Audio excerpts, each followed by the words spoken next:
जहां जहां गुलामी की निशानी थी वो ध्वस्त कर कर स्वतंत्रता का दीप प्रगटाने की शुरुआत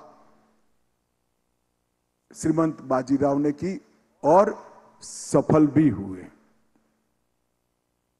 कई सारे युद्ध कौशल के अभ्यासु देश और विदेश के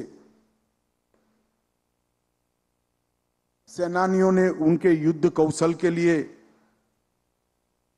ढेर सारी बातें करी हैं, मगर सिर्फ युद्ध कौशल की बात नहीं है।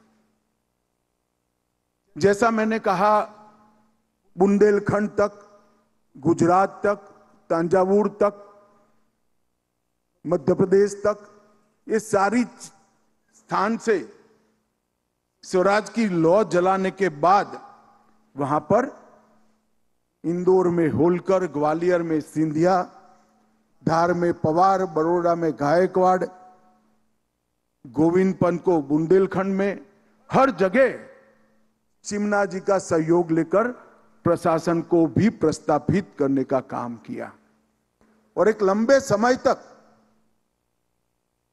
आजादी की लौ जलती रहे,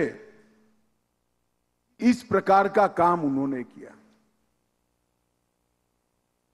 और मैं तो कलाकारों का बहुत धन्यवाद करना चाहूंगा कि उन्होंने बाजीराव पेशवा की इस प्रतिमा को अश्वारूढ़ बनाया है। जदुनाथ सरकार ने बाजीराव पेशवा के लिए काफी कुछ लिखा है, मगर एक वाक्य मैं कभी नहीं भूल सकता। उन्होंने कहा, कभी भी किसी व्यक्ति का जन्म घोड़े के साथ नहीं होता, बाजीराव एकमात्र व्यक्ति ऐसा है जिसका जन्म ही घोड़े के साथ हुआ है।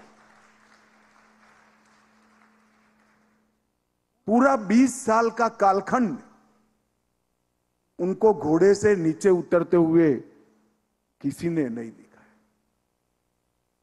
शनिवारवाड़ा का निर्माण, जल प्रबंधन, कई सारी कुरीतियों के खिलाफ लड़ाई और बहुत अच्छे एडमिनिस्ट्रेटर के भी बचे हुए कालखंड में, पूरा जीवन तो युद्ध में गया, जो 4 माह बचता था उसमें भी उन्होंने कई सारे सुधार के काम भी किए। और मित्रों, मैंने ढेर सारे ईस्वी सन 1500 के बाद हुए युद्धों को बहुत डिटेल पढ़ा है। मैंने कहीं पर भी ऐसी सेना का वर्णन नहीं सुना जिसमें एक सिपाही और 3 घोड़े की व्यवस्था थी। हर जगह पर घुड़सवार होते थे, एक घोड़ा और एक सिपाही। श्रीमंत बाजीराव की सेना में एक सिपाही पर 3 घोड़े होते थे। घोड़ा थकता था, आराम करता था, सिपाही आगे बढ़ता रहता था और आश्चर्यजनक रीत से बिजली की तरह दुश्मनों पे वो टूट पड़ते थे। उनकी त्वरा से अच्छे अच्छे पराजित हुए। मैं सोच ही नहीं सकता कितनी विकट परिस्थितियों में इतने फैले हुए मकड़ जाल को भेद कर एक के बाद एक 41 युद्धों में कोई कैसे सफलता प्राप्त करता है। कुछ लोग उनको ईश्वर दत्त सेनापति कहते हैं, कुछ लोग उनको अजिंक्य योद्धा कहते हैं और कुछ लोग उनको शिव शिष्योत्तम बाजीराव पेशवा भी कहते हैं। कई सारे राजाओं ने प्रचंड युद्ध किए, विजय भी प्राप्त किए,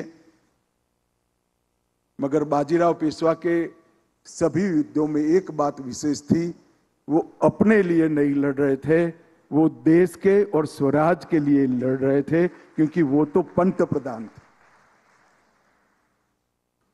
उन्होंने कभी भी छत्रपति के